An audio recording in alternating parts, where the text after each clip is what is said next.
আসসালামু আলাইকুম সম্মানিত দর্শক, শাফি অনলাইন স্কুলের পক্ষ থেকে আপনাদের সবাইকে শুভেচ্ছা জানাচ্ছি। আজকে আমরা আলোচনা করব ব্যাট চেইন নিয়ে। How does bat chain work? Bat chain কীভাবে কাজ করে? ব্যাট হচ্ছে একটা ইংরেজি সংক্ষিপ্ত শব্দ, ভ্যালু অ্যাডেড ট্যাক্স। বাংলায় বলে মূসক, ইংলিশে বলে ব্যাট। বাংলা হচ্ছে মূল্য সংযোজন কর।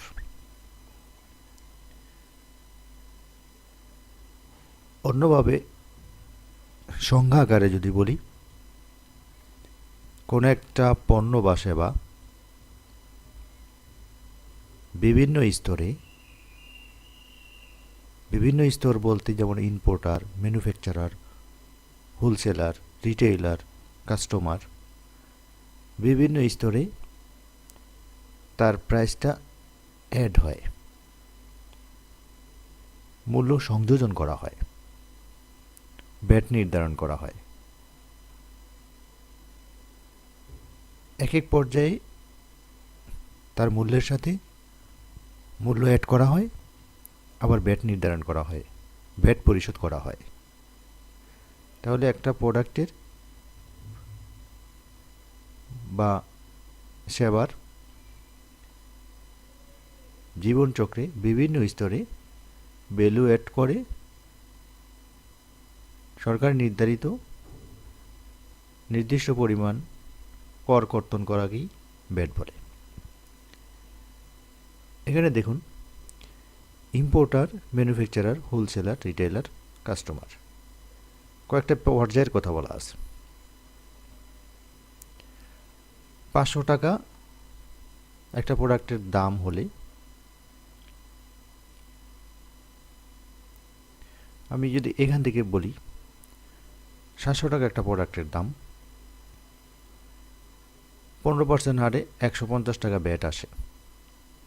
তাহলে এক্ষেত্রে আউটপুট ট্যাক্স হবে 105 টাকা, ইনপুট ট্যাক্স 75 টাকা।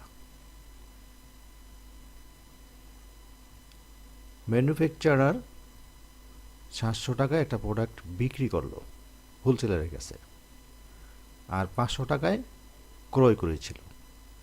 তাহলে এখানে ম্যানুফ্যাকচারের নিকট ব্যাট হচ্ছে দুটো ব্যাট, একটা হচ্ছে ইনপুট ব্যাট আর একটা হচ্ছে আউটপুট ব্যাট। ইনপুট ব্যাটটা সে রেয়াত নিয়ে নেবে, আউটপুট ব্যাটের সাথে বিয়োগ করে রেয়াত নিয়ে নেবে। আউটপুট ব্যাট এখানে 105 টাকা, ইনপুট ব্যাট হচ্ছে 75 টাকা। দুইটা মাইনাস করলে 30 টাকা ওভার হয়, বেশি হয়। তাহলে এই 30 টাকা সরকারকে নির্দিষ্ট ট্রেজারি কোডে জমা দিতে হবে। এখানে ইনপুট ম্যানুফ্যাকচারারের কাছে ইনপুট ট্যাক্স হচ্ছে 75 টাকা, আর ইম্পোর্টারের 75 টাকা হচ্ছে আউটপুট ট্যাক্স। এটা হবে আউটপুট ট্যাক্স। ইনপুট ট্যাক্স দুইটা হতে পারে না, ইনপুট ট্যাক্সটাই আউটপুট হয়ে যায়। তেমনিভাবে এখানে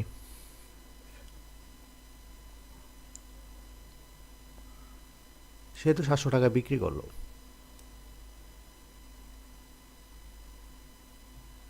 সে আবার বিক্রি করবে 1000 টাকায়। হোলসেলার 805 টাকা দিয়ে সে ক্রয় করেছিল ভ্যাট সহ, হোলসেলার বিক্রি করবে 1000 টাকা। 1000 টাকার 15% ভ্যাট আসে 150 টাকা। এই ক্ষেত্রে তার ইনপুট ট্যাক্স হচ্ছে 105 টাকা, আউটপুট ট্যাক্স 150 টাকা। এখানেও ইনপুট ট্যাক্স, তার জন্য ইনপুট ট্যাক্স 105 টাকা, কিন্তু ম্যানুফ্যাকচারারের জন্য এটা হচ্ছে আউটপুট ট্যাক্স। তাহলে আউটপুট ট্যাক্সের সাথে ইনপুট ট্যাক্সটা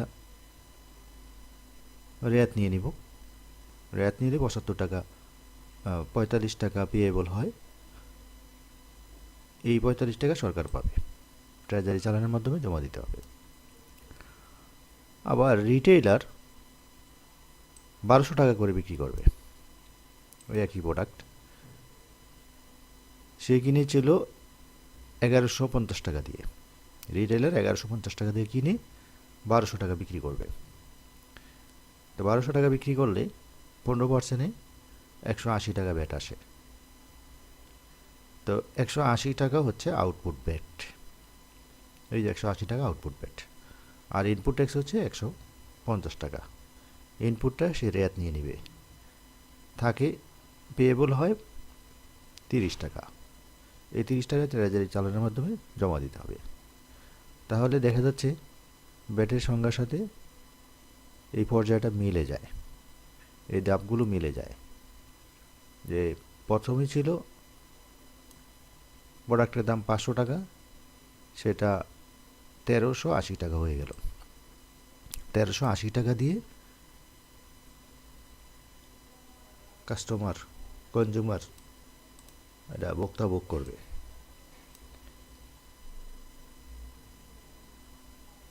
তো এই গেল ব্যাটের সিস্টেম। ব্যাট চেইনের কাজ কীভাবে করে আমরা জানতে পারলাম। ব্যাট সম্পর্কে আমাদের জানতে হলে আমাদের যে বিষয়গুলো জানতে হবে তা হলো ব্যাট আইন। প্রথমে জানতে হবে ব্যাট আইন। ব্যাট অ্যাক্ট ২০১২, মূল্য সংযোজন কর ও সম্পূরক শুল্ক আইন ২০১২ নামে অভিহিত করা আছে।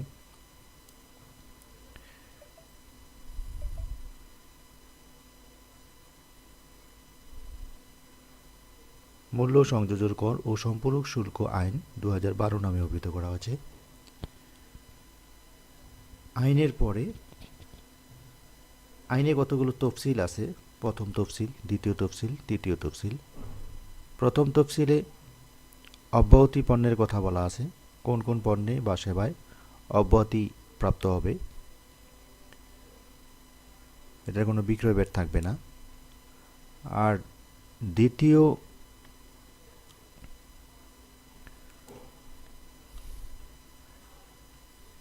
দ্বিতীয় তফসিলে আছে সম্পূরক শুল্ক এর হার কত হবে।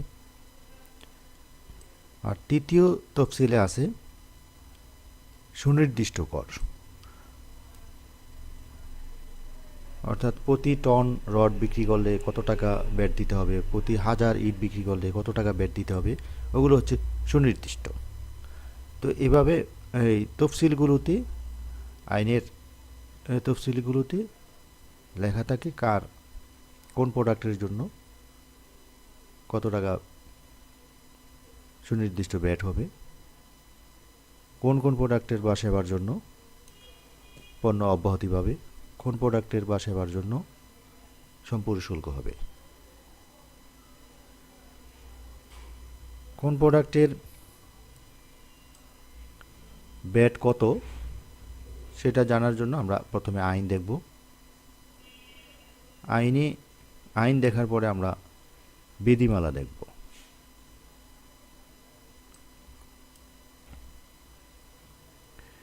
বিধিমালার পরে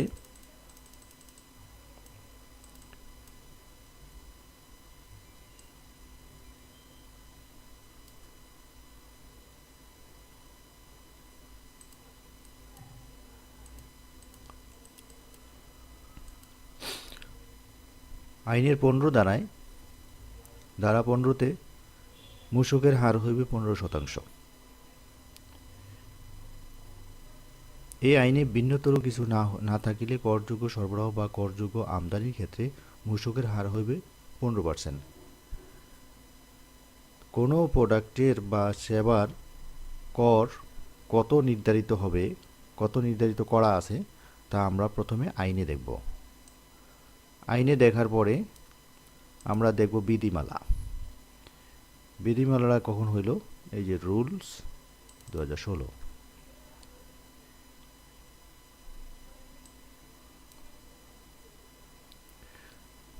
3 নভেম্বর 2016 সালে একটা প্রজ্ঞাপন করা হয়েছে। এই প্রজ্ঞাপনটা নাম্বার হচ্ছে 1, যেহেতু বিধিমালাটাই প্রথম করা হয়েছে। এটাকে এসআরও বলা হয়। তো এটার শিরোনামটা হচ্ছে মূল্য সংযোজন কর ও সম্পূরক শুল্ক বিধিমালা। আইনের জায়গায় বিধিমালাটা হয়ে গেছে। আইনে ছিল এখানে 2012, আর এখানে ছিল আইন। তো এই নামে বিধিমালাটা হয়েছে। বিধিমালায় আরও বিস্তারিতভাবে ক্লিয়ারলি ভ্যাট সম্পর্কে বলা আছে। এই বিধিমালার শেষে কতগুলো মূসক ফর্ম আছে, চালান ফর্ম আছে, 6.3, 9.1, 4.3 সব কিছু দেওয়া আছে। 9.2, 9.1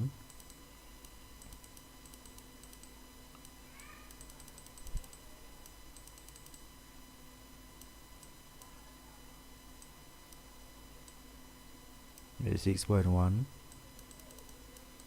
ক্রয় হিসাব পুস্তক, বিভিন্ন ফর্মগুলো এই বিধিমালায় আমরা পাব। বিধিমালার পরে এসআরও জারি হয়েছে। এসআরওতে আরও বিস্তারিত বলা আছে।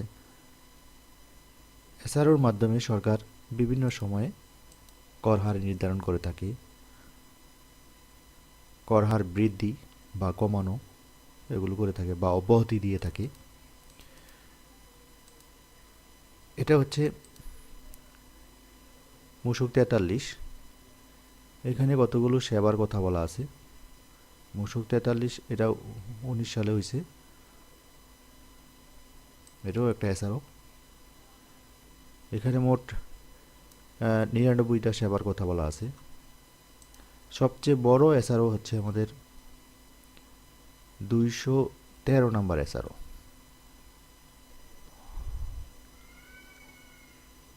জাতীয় রাজস্ব বোর্ডের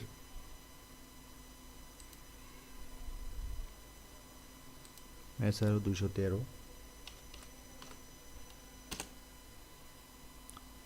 এই হচ্ছে 213।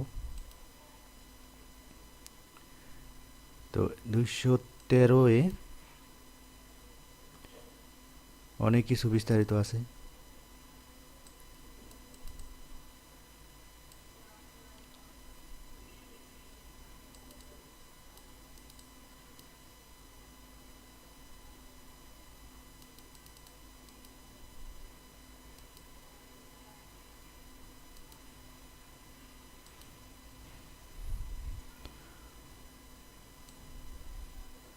আমদানি পর্যায়ে, আমদানি উৎপাদন পর্যায়ে, তারপরে উৎপাদন পর্যায়ে, তারপরে সেবাসমূহকে,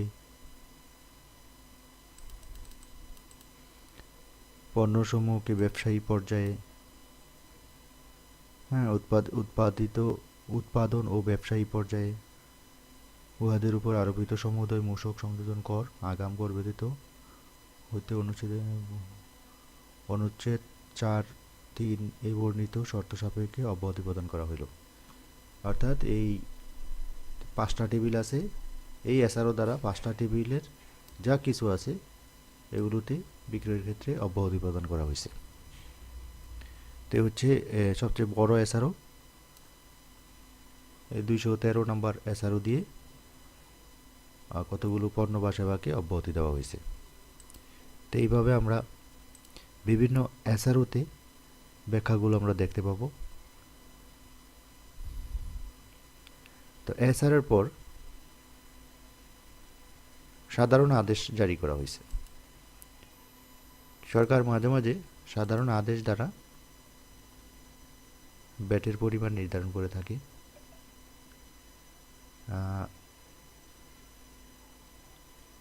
সাধারণ আদেশ ভ্যাট এসআরও